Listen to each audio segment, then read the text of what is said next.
Leadership.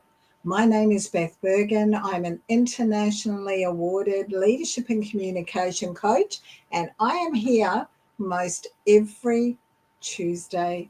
And I can have you either join me live or perhaps you're someone who prefers to go back and have a look at the replay. Whoever you are, welcome. It's great to have you here. Last week, we looked at, the proximity and the people that you spend time around. But we looked at it from a bit of a different perspective. We looked at who do you need to weed out? Who do you need to actually identify is perhaps bringing a toxicity or a difficulty or negativity into your life rather than those people that you may really want to be spending time around. And we looked at what you've got to do here is actually step away from people. The key that sits underneath all of this is communication. And what has helped me to recognize, following on from last week, is really that we need to understand as individuals that there is a different way to communicate when we're communicating up in a work situation, when we're communicating up to our superiors, when we're communicating out to our peers, and when we are leading and or managing our teams. And that communication might also be quite different when we're actually out there in other areas of our lives. However, same, but different. So it's those core elements of our communication that I want us to start looking at building up today, because after all, our goal is to actually become a super communicator. We'll talk more about that in a minute. I don't know how many of you may have read Charles Duhigg's book, The Power of Habit. He's written another one recently called Super Communication. And what I love is that he kind of breaks communication down into three really easy to look at main types of conversation. Now, what we know is that this is likely to be a generalization, but go with Charles and I on this because I think that it makes a lot of sense. Those three main types of conversation are this. The first one is practical. We'll talk about what that is in a moment. The second is an emotional type of conversation. And the third one is social. Now, what we know is that understanding these different types of conversations will really help you to connect with people. Something that I always say is that it's really important for you whenever you're deliberately going to have a conversation with someone to know what the outcome of that conversation is. What do you want the outcome to be?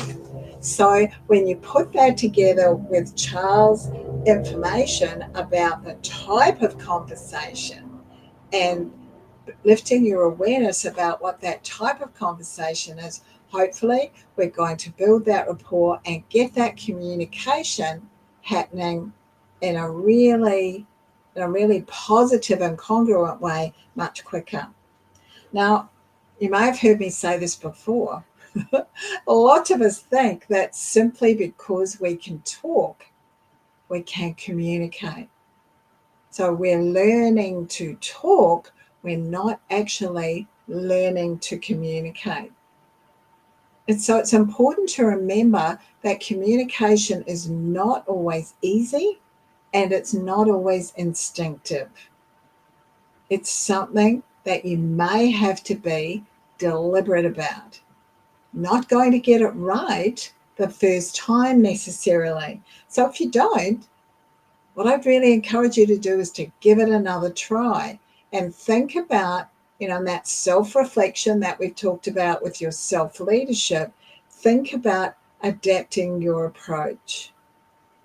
Think about taking a different approach.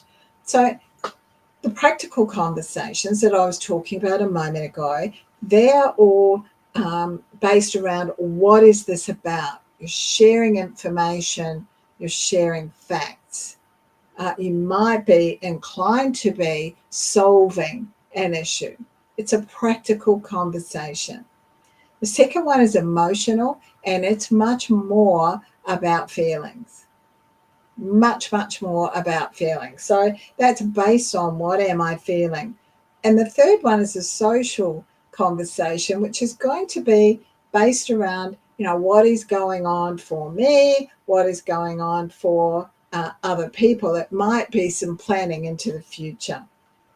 The skill for you to become a super communicator is to listen for the language, watch the tone of voice, watch the body language, watch all of those non-verbals, and be prepared to switch if you need to.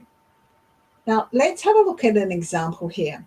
An example might be that one of your peers comes to talk to you and says, "Oh, I just had to have a really tough conversation with Geraldine." A really tough conversation. First thing they may need you to do is to empathize with them, because this is the emotional part of the conversation. That's what they may need initially, just for you to actually acknowledge that you've heard them. Oh, that must have been tough. She's got a bit of a reputation, right? Then if you're listening for them, when they're ready, not just because you're getting impatient and thinking, don't be drowning in your own sorrows here. Come on, let's move forward. When they're ready, what you're going to do is shift to troubleshooting. Or what they might do, rather, is shift to troubleshooting. And this is where it's practical. Okay, this was how Geraldine responded. What do you think I'm going to need to do now? What are you thinking about such and such? Who should I go and tell about this? And then when they're ready again, they may move to talking about the impact that it'll have on others. Oh, I'm a bit concerned she'll go back to the others and she'll say these things, and that could really upset the apple cart. I've worked so hard to be able to develop this. What do you think? Okay, that would be the social part. Now, you've heard me keep on saying, when they're ready, when they're ready.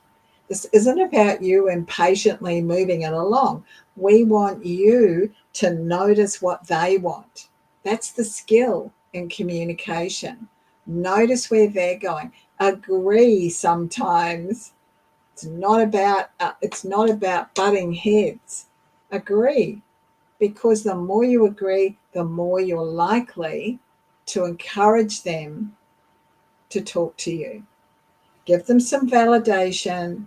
Might be about giving some advice, but it's the key here is listening and then responding to what you're hearing. Because obviously our goal is to be having the same type of conversation at the same time. I was working with a client recently who was having seriously frustrating issues with a new member of a team that she'd become a part of. And she would go and she would tell her husband, about this person, she just needed to vent. And when she'd done that little vent, she was fine. She could get on with what she needed to do. And his response very often was not to absorb that emotional part, but to actually move to practical. And this is a very male-female thing, which is why I've used a male-female example. Come up with a solution. I'll give you that solution and then you'll be fine. Yeah. And so what I worked on with my client was, how can you help him to understand what you need? So what she did was she gave him a strategy. I'll come out and I'll say, "Wow," about this guy. And I just need you to quietly say to me, "Oh, he's a bit of an idiot, isn't he?" And that will help me. That will validate my feelings. And I'll either go again So you'll say it again, or I'll calmly sit down and go back to work. Yeah, that's what I'll do. So you'll want to know, you want to make sure that you're on that same wavelength. That became a positive conversation and they actually laughed a whole lot more. So one of the things that's important for you to do when the person is in the emotional stage is to ask them to tell you more. Oh, that doesn't sound good. Oh, tell me some more about that. Oh, how's that a problem for you?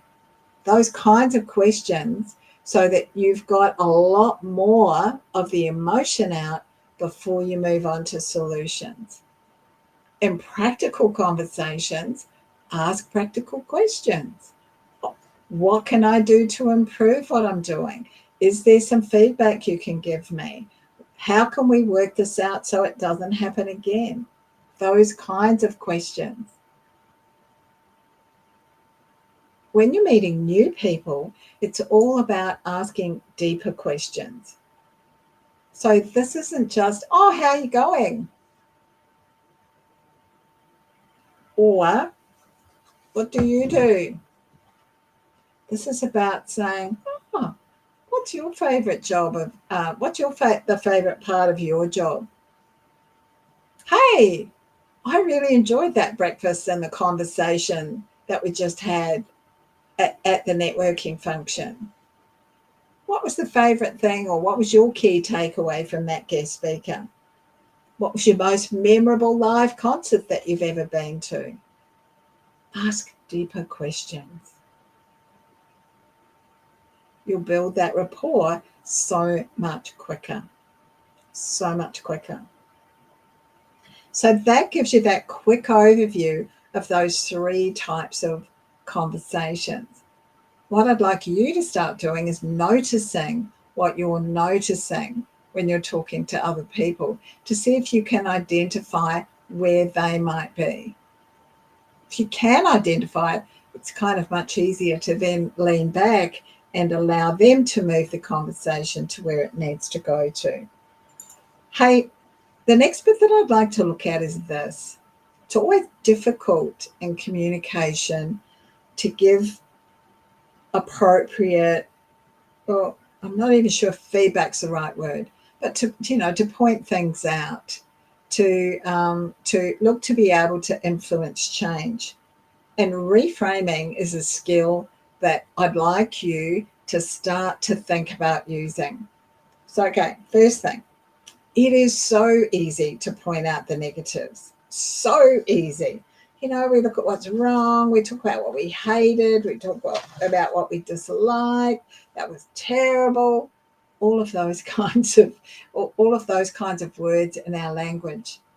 Now, if this is directed towards a person, because it's their behavior that we're noticing or that we're commenting on, we'll often get a really defensive response. And that can go one of 2 ways. They can either bite back, which is the more loud response, or they can become really silent.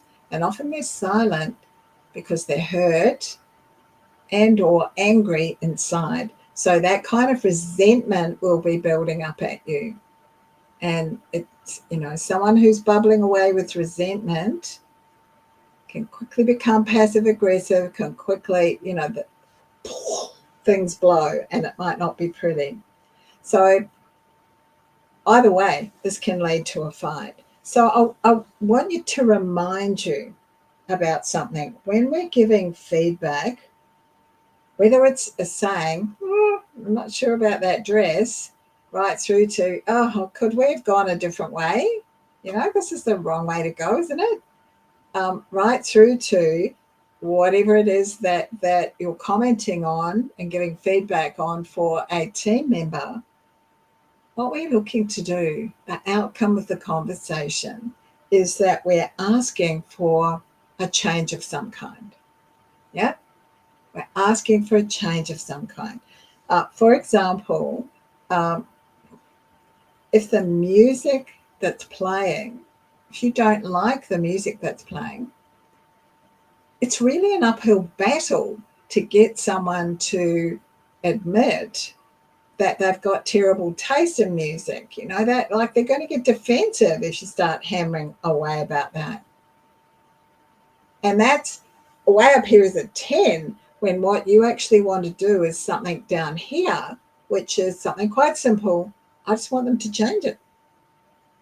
I just prefer that they change it.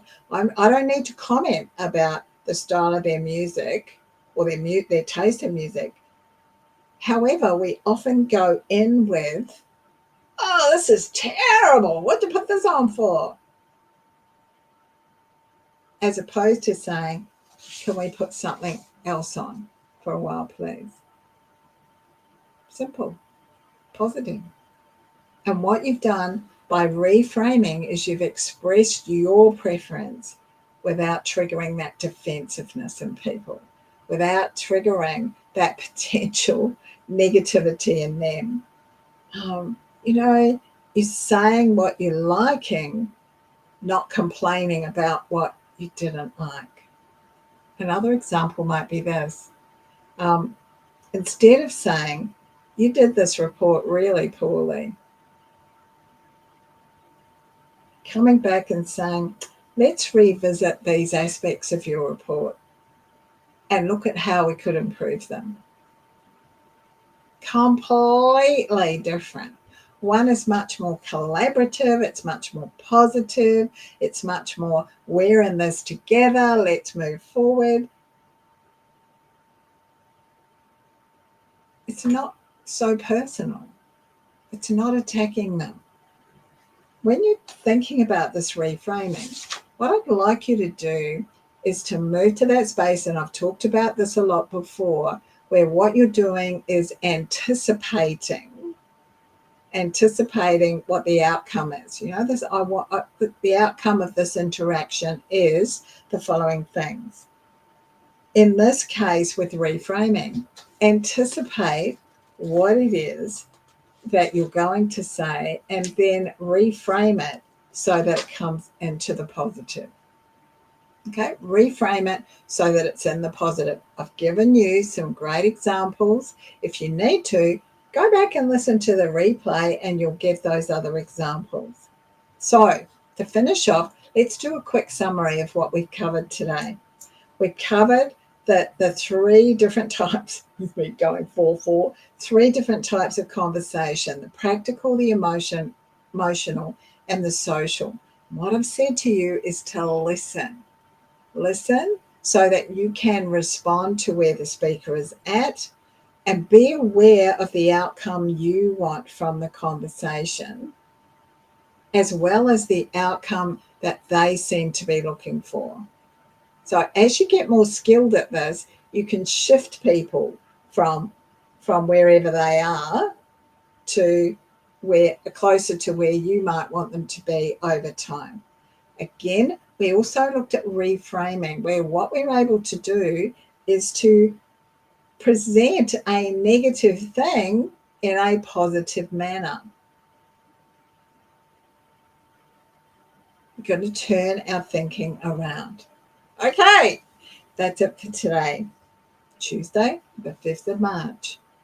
Thank you to those people who've been here. If what you're wanting, if what you're looking at is the replay, love it. Just please put hashtag replay down below. If you've got questions, if you've got comments, if there are topics, remembering that leadershipization is about all things leadership, and that communication falls quite naturally under leadership because it's one of the necessary skills of leadership.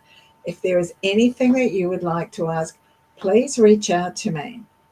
Pop me a question. There's a topic you want me to look at. I'm really happy to address that. Now, always a reminder, I want to put this up for you. Deliberate Reset. It's a 10-week, very small, hand-picked group. We work together on leadership skills, communication skills, and our mental fitness with the support of the Positive Intelligence app. It is game-changing. Absolutely awesome. So we spend about 90 minutes together each week, running through the learnings from the app and the activities from the app, and then honing down to tailored leadership and communication skills specifically for you, because they're going to be relevant to your situation. That's how they can be most useful to you. So thank you. Any questions, any comments, pop them in the chat. I look forward to seeing you back here again next